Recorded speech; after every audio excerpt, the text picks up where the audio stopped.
नमस्कार, मैं मनोज विश्नोई और इस रेड प्लस न्यूज़ पर आपका स्वागत है। आज सबसे पहले आपको एक ज़रूरी बात बताते हैं और ज़रूरी बात यह है कि आज हम इस एपिसोड के आखिर में आपसे एक सवाल पूछेंगे। हमें उम्मीद है कि आप इस सवाल का ज़रूर आंसर देंगे, लेकिन आज हम इस सवाल को पूछने से पहले उस सवाल को खोलने जा रहे हैं जो पिछले कई महीनों से सोशल मीडिया, राजनीतिक गलियारों और चाय की दुकानों पर लगातार तैर रहा है। कि सवाल सीधा है लेकिन जवाब उतना ही जटिल, और सवाल यह है कि क्या रविंद्र सिंह भाटी कांग्रेस में शामिल होने जा रहे हैं या फिर राजस्थान की राजनीति में एक नई पार्टी के उदय की दहलीज पर ये राजस्थान खड़ा है। और इस सवाल का जवाब खोजने के लिए हमें बयानबाजी से नहीं बल्कि तथ्यों से, नारों से नहीं बल्कि व्यवहार से, और अफवाहों से नहीं बल्कि राजनीतिक चाल ढाल से विश्लेषण करना होगा। और आज इस रेड प्लस न्यूज़ के इस बेहतरीन एपिसोड में इसी बात का अपन विश्लेषण करेंगे, क्योंकि राजनीति में जो दिखता है वह सच है ये भी जरूरी नहीं होता, और जो नहीं दिखता है असली कहानी वही भी हो जाती हैं। कभी कभी आपके दिमाग में ऐसा भी आने लगता है। और रविंद्र सिंह भाटी पिछले काफ़ी समय से अपने विधानसभा क्षेत्र शिव से लेकर के अपने संसदीय क्षेत्र बाड़मेर, जैसलमेर और बालोतरा तक लगातार सक्रिय है। वे वहाँ मौजूद जहाँ समस्या होती हैं, वे वहाँ खड़े हो जाते हैं जहाँ प्रशासन मौन होता है, और वहाँ पर वे धरने पर बैठ जाते हैं जहाँ सरकार को सबसे ज़्यादा असहजता होती है। गिरल माइंस का धरना इसका सबसे बड़ा उदाहरण है, और लगभग 2 महीने तक चला इस आंदोलन में मजदूर, किसान, स्थानीय लोग और बीच में खड़ा एक बहुत बड़ा चेहरा रविंद्र सिंह भाटी, जो लगातार मंच से यह कहते रहे कि सरकार गलत कर रही है, प्रशासन गलत कर रहा है, और अगर मजदूरों को जेल में डालना है तो सबसे पहले मुझे जेल में डालिए। अब यहाँ रुकिए, यहीं से राजनीति का असली विश्लेषण शुरू होता है। उन्होंने कहा कि सरकार गलत है, लेकिन उन्होंने किसी सरकार का नाम नहीं लिया। उन्होंने कहा कि शासन गलत है, लेकिन मुख्यमंत्री का उन्होंने नाम नहीं लिया। उन्होंने कहा कि सिस्टम गलत है, लेकिन प्रधानमंत्री का नाम उन्होंने नहीं लिया। और यही वह बारीकी से एक रेखा है, एक छोटी सी रेखा है जो रविंद्र सिंह भाटी को अन्य आंदोलनकारी नेताओं से अलग करती है। अगर आप राष्ट्रीय लोकतांत्रिक पार्टी के सुप्रीमो हनुमान बेनीवाल को देखें तो वे सीधे प्रधानमंत्री नरेंद्र मोदी पर हमला करते हैं, सीधे मुख्यमंत्री भजनलाल शर्मा पर शब्दों से वार करते हैं। और कुछ ही दिनों में आपने ये भी देखा होगा, सुना होगा कि जिस तरीके से उन्होंने एक अपशब्द का प्रयोग किया था वो सीधे राजस्थान के मुख्यमंत्री के लिए ही किया था।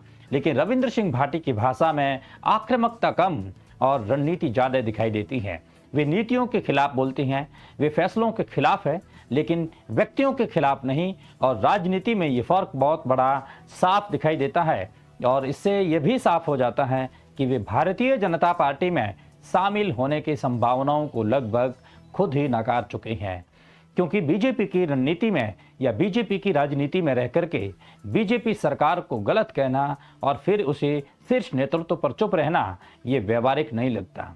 लेकिन सवाल यहीं खत्म नहीं होता। लेकिन अगला सवाल सबसे बड़ा सवाल है कि कांग्रेस, क्योंकि सोशल मीडिया पर सबसे ज़्यादा चर्चाएं इसी दिशा में है। लेकिन अगर हम पिछले कुछ वर्षों से रविंद्र सिंह भाटी के भाषण, बयान और सार्वजनिक मंच को देखें तो एक बात बहुत साफ नजर आती है कि उन्होंने कांग्रेस को कभी भी कटघरे में खड़ा नहीं किया। न राहुल गांधी पर कोई टिप्पणी की, न ही कोई शाब्दिक बाण उन्होंने छोड़े हैं, न अशोक गहलोत पर उन्होंने कोई हमला बोला, और न ही प्रदेशाध्यक्ष गोविंद सिंह डोटासरा पर कोई तंज कसा है, और न ही सचिन पायलट पर उन्होंने कोई शब्द। और ये भी एक राजनीतिक की चुप्पी अपने आप में बहुत कुछ कह जाती है।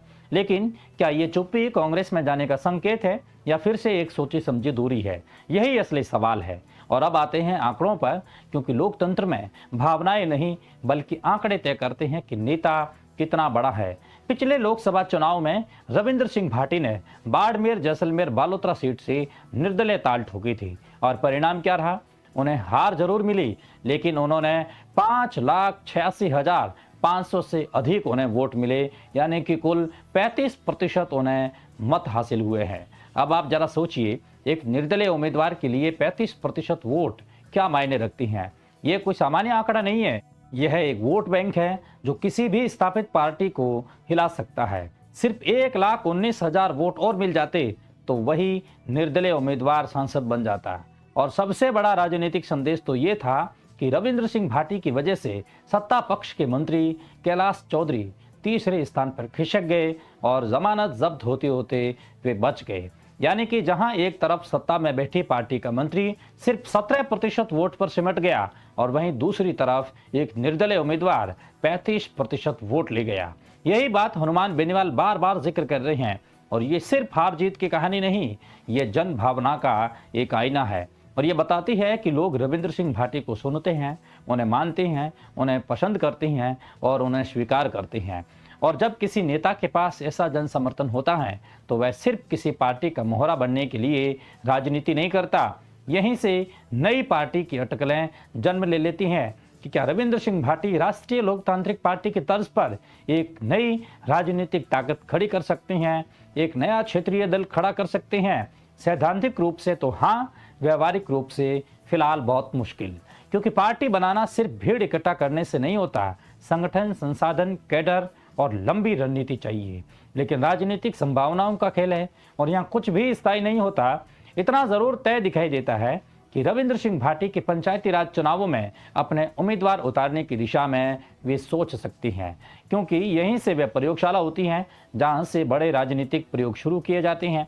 और अगर पंचायत और पंचायत समिति और जिला परिषद स्तर पर उनके समर्थक सफल होते हैं तो ये सीधे सीधे पार्टी निर्माण की जमीन तैयार कर देगा। लेकिन यहाँ भी एक सावधानी है, क्योंकि नेता वही सफल होता है जो समय को पहचानता है। जल्दबाजी में उठाया गया कदम कई बार सालों की मेहनत मिटा देता है। और रविंद्र सिंह भाटी की राजनीति में जल्दबाजी कम और धैर्य ज़्यादा दिखाई देता है, क्योंकि अगर उनके पास में जल्दबाजी होती तो वे कई पार्टियों पर आरोप लगाते, और धैर्य है इसलिए वे सब कुछ सहन कर रहे हैं। कई बार निर्णय उनके मुताबिक नहीं होते। लेकिन राजनीति में एक और सच्चाई ये भी है कि कोई भी नेता स्थायी दोस्त और स्थायी दुश्मन नहीं रखता। यानी कि कोई भी नेता हो वो कभी भी एक स्टेबल फ्रेंड है जिसको अपन नहीं मान सकते, और आज जो साथ है वे कल खिलाफ भी हो सकता है, और जो आज खिलाफ है वह कल गले भी मिल सकता है। ममता बनर्जी का उदाहरण हमारे सामने है, जो कभी उनके सबसे करीबी हुआ करते थे, आज वही उनके सबसे मुखर विरोधी है और उन्हीं पर सवालिया निशान उठा रही हैं और उनको ही कटघरे में खड़े कर रही हैं। पार्टियां बदलती हैं, धुर बदलते हैं, समीकरण पलटते हैं, और इसीलिए यह कहना है कि रविंद्र सिंह भाटी कांग्रेस में नहीं जाएंगे या नई पार्टी जरूर बनाएंगे, दोनों ही बातें अभी अंतिम सत्य नहीं है। लेकिन इतना जरूर साफ है कि रविंद्र सिंह भाटी सिर्फ किसी पार्टी की छाया में खड़े होकर के राजनीति करने वाले नेता नहीं हैं। वे अपनी ज़मीन खुद बना रहे हैं, उन्होंने अपनी ज़मीन खुद ही बनाई है, अपनी पहचान खुद ही गढ़ रहे हैं और अपने समर्थकों का आधार वे खुद ही तैयार करते हैं। और यही कारण है कि वे आज भी चर्चा के केंद्र में है और आज भी सवाल उन्हीं पर है और आज भी हर पार्टी की नज़र उन्हीं पर है, क्योंकि राजनीति में सबसे खतरनाक नेता वह होता है जो सिस्टम के भीतर रहते हुए सिस्टम से बाहर की ताकत बन जाए। और रविंद्र सिंह भाटी आज उसी मुकाम की ओर बढ़ते दिखाई दे रही हैं। अब आपको दूसरी खबर की ओर ले चलते हैं। राजनीति में कुछ घटनाएं सिर्फ समाचार नहीं होती, वे इतिहास और वर्तमान के बीच एक ऐसा पुल बन जाती हैं जो पीढ़ियां को भी जोड़ देता है और कई पीढ़ियों तक उनको याद रखा जाता है। कल राजस्थान के जेतारण में, यानी कि ये एक पालिका इलाका है, वहां पर कुछ ऐसा ही एक दृश्य हुआ जब सिक्किम के राज्यपाल ओम प्रकाश माथुर उस जेल के दरवाजे तक पहुंचे जहां ठीक 51 वर्ष पहले उन्हें एक बंदी के रूप में रखा गया। सोचिए, समय का ये कैसा चक्र है। जिस व्यक्ति को कभी लोकतंत्र की आवाज उठाने के कारण जेल की सलाखों के पीछे रखा गया था, वही व्यक्ति आज एक राज्य का संवैधानिक प्रमुख बनकर उसी कारागृह में प्रवेश करता है। ये सिर्फ एक दौरा नहीं था, बल्कि इतिहास के उन पन्नों को पलटने का एक अवसर था जिन्हें आज की पीढ़ी शायद किताबों में भी कम पढ़ती जाती है। वर्ष 1975 में देश में आपातकाल लागू हुआ था और लोकतंत्र के इतिहास का वह दौर आज भी बहस और चर्चा का विषय है।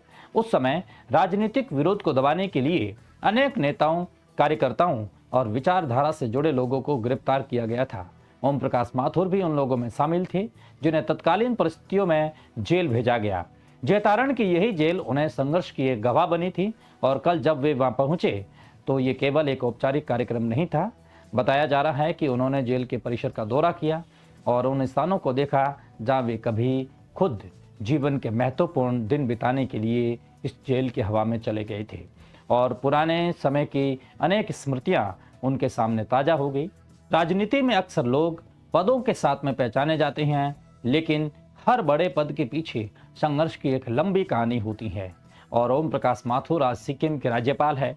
लेकिन इस मुकाम तक पहुंचने की यात्रा में ऐसे कई पड़ाव रहे हैं जिन्होंने राजनीतिक और वैचारिक जीवन को आकार दिया। जेतारण की जेल भी उन्हीं पड़ावों में से एक है और यही कारण है कि उनका ये दौरा केवल व्यक्तिगत भावनाओं तक सीमित नहीं रहा, बल्कि उन लोगों के लिए भी एक संदेश बन गया जो लोकतंत्र, अभिव्यक्ति की स्वतंत्रता और राजनीतिक संघर्ष के इतिहास को समझना चाहते हैं। 51 साल का समय किसी भी व्यक्ति के जीवन में एक युग के समान होता है और इन 5 दशकों में देश बदल गया, सरकारें बदली, राजनीतिक स्थितियां बदली, नेता बदले, लेकिन इतिहास के कुछ निशान कभी मिटते नहीं है।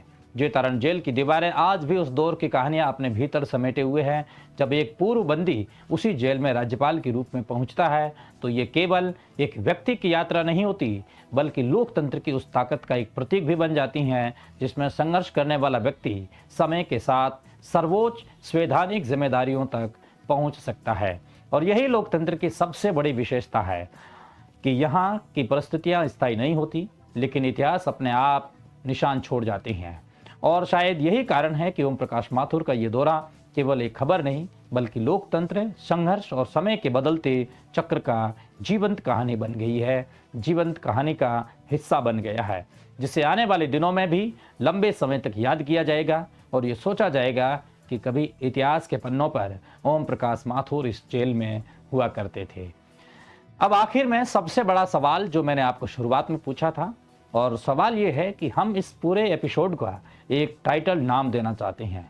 आप हमेशा इस रेड प्लस न्यूज़ को सराहना करते हैं, लाइक करते हैं, शेयर करते हैं, सारी चीज़ देखते हैं, लेकिन क्या आप ये भी चाहते हैं कि आपके द्वारा इस एपिसोड का एक टाइटल नाम दिया जाए और रेड प्लस न्यूज़ को वो नाम पसंद आए और रेड प्लस न्यूज़ हमेशा हमेशा की तरह उस नाम को टाइटल के रूप में आपके सामने परोस जाए, यानी कि वो नाम हमेशा के लिए स्थायी हो जाए?